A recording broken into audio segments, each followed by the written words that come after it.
Don't do it. That's Peter Volandi's warning to players thinking of defecting to rebel rugby competition R360. I am concerned for the game. My information is that the deal's done and he won't play again in the NRL. Definitely won't be playing next year for Parramatta.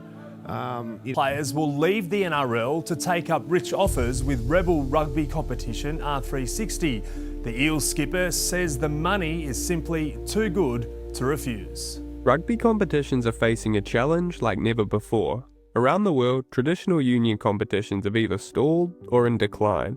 Super Rugby has struggled for relevance, and club rugby in Europe is weighed down by financial troubles.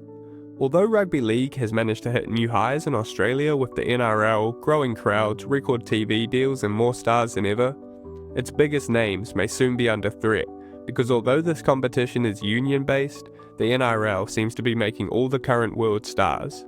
We've already seen it with Live Golf, backed by Saudi money, breaking up the PGA. We've seen it with the Saudi Pro League, throwing eye-watering contracts at some of football's biggest names, and now their next project, rugby. With the backing of billionaires and major international investors, a new competition, R360, is preparing to change the game. Its goal isn't to just compete, but to reimagine rugby as a global spectacle, played in the world's biggest cities with huge contracts on the table and a glitzy presentation that looks more like Formula One than grassroots rugby. R360 is a global, franchise-based rugby competition aiming to shake up the sport from the ground up. Pitched as a Formula One-style Grand Prix circuit, the league plans to fly teams into major cities like London, Los Angeles, Cape Town and Tokyo to play condensed blocks of matches. The idea is spectacle as much as sport. Shorter windows, bigger venues, global TV and contracts worth far more than any rugby union player is on at the moment, in some cases worth multiple $1 million a year. Led publicly by former England international Mike Trindle, R360 plans to launch with men and women's competitions, eventually scaling up in size, and has already approached some of the world's top 300 players. But the concept has been divisive, with World Rugby not formally sanctioning it. Critics have called the project delusional and financially unstable, while others see it as a bold shake-up the game needs. Either way, its ambition is clear, to lure the biggest names in rugby into a global rebel league, and in the process challenge the dominance of the established competitions. One of the biggest questions hanging over R360 is who's actually paying for this? Organisers say they've already raised over $100 million in private capital, with early backers including firms like 885 Capital, investment figures such as Revolut's chairman Martin Gilbert and other advisory groups. Then there's the Saudi question. Reports have linked the project to Middle Eastern investors, fueling speculation that it could be the next move for the region's richest investors. Sources such as ESPN have reported that private investment from Saudi Arabia is part of the funding mix, alongside money from the USA and the UK. And as you can see by multiple reports on screen, media companies have certainly used this Saudi-backed narrative to make sure rugby fans around the world take notice. But here's the important point. Despite the widespread reporting, there is no publicly confirmed evidence as of October 22 that Saudi Arabia's Public Investment Fund is formally involved. In fact, Danny Townsend of Surge Sport Investment, a division of the investment fund, flatly denied it, saying, "We have not had any conversations with R360 and at this stage we are not looking at any rugby investment." I want to start by looking at the league's implications for the NRL. Although R360 is primarily union-based, it's already seen as a threat to the NRL. Because in recent years, the NRL has been the factory for producing rugby's biggest talents and biggest stars, while traditional club rugby has been in decline. Many believe that if R360 takes off, it won't just poach from union, it'll come hunting for league's biggest names too. And for the first time in decades, the NRL could be facing a genuine competition for its talent. Won't be playing next year for Parramatta.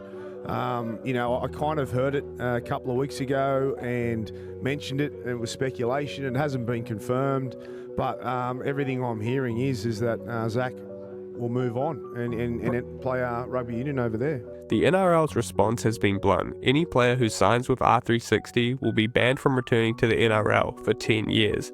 Volandy stressing the 10-year bans are a safeguard against current and future threats. This is one.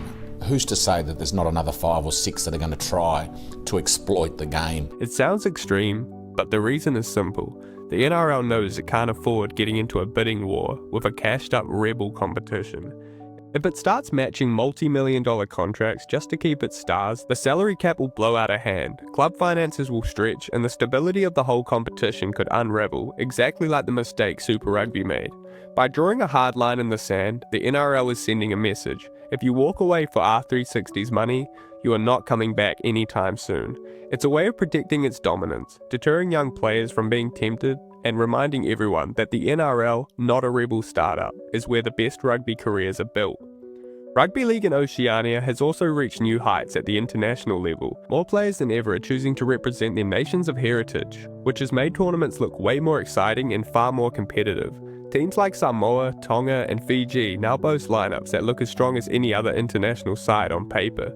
Combined with the NRL's domestic success and its close ties to International Rugby League, it's easy to see why the league has acted so quickly and so firmly in response to R360. The NRL wants to shut this rebel competition down before it can threaten Rugby League's current momentum and growth. And in my opinion, it's more about the fear of money driving up and contracts driving up for the NRL than its extreme love for current stars. I also want to touch on the league's implications for rugby union around the world. While the NRL has its own reasons to be cautious, the biggest threat R360 poses is arguably to rugby union itself. Around the world, union has been on shaky grounds for years. Crowds are inconsistent, TV deals have plummeted, and several top-flight clubs are surviving on loans and bailouts. Even me growing up in Wellington with a season pass to the Hurricanes as a kid has seen the drastic decline in crowds and interest for both Super Rugby and national provincial championships. Many national unions and competitions are struggling to stay afloat, with clubs in England and France still carrying heavy debts and relying on private investments to survive. Against that backdrop, R360's arrival has split sport down the middle. In early October 2025, 8 of the world's biggest unions, including England, New Zealand, South Africa, France, and Australia, issued a joint statement announcing that any player who signs with R360 will be ineligible for international selection. They accused the rebel competition of trying to generate profits for a small elite group, while hollowing out the investment that unions make to grassroots and development pathways. The move represents one of the strongest coordinated sanctions in modern rugby, and it highlights the fear that R360 could drain the talent and money from an already fragile domestic league like Super Rugby, the Premiership, and the Top 14. They see it as trying to steal a percentage of an already small pot of money. Rugby's got a finite pool of fans at the moment because the existing product hasn't been able to garner new fans because those in charge haven't been able to grow the game in a meaningful way around the world because there is no die-hard grassroots connection to rugby union. Yet online, I've seen a lot of R360 supporters see things differently. They argue that the sport needs a shake-up, a global stage that packages rugby and entertainment as one, brings matches to major cities and uses star power to attract new fans and sponsors. If R360 succeeds in reaching audiences traditional rugby never could, it could expand the game's overall value rather than diminish it. A common theme I've found around the world is that the most successful sporting leagues are those deeply rooted in history and emotional connection.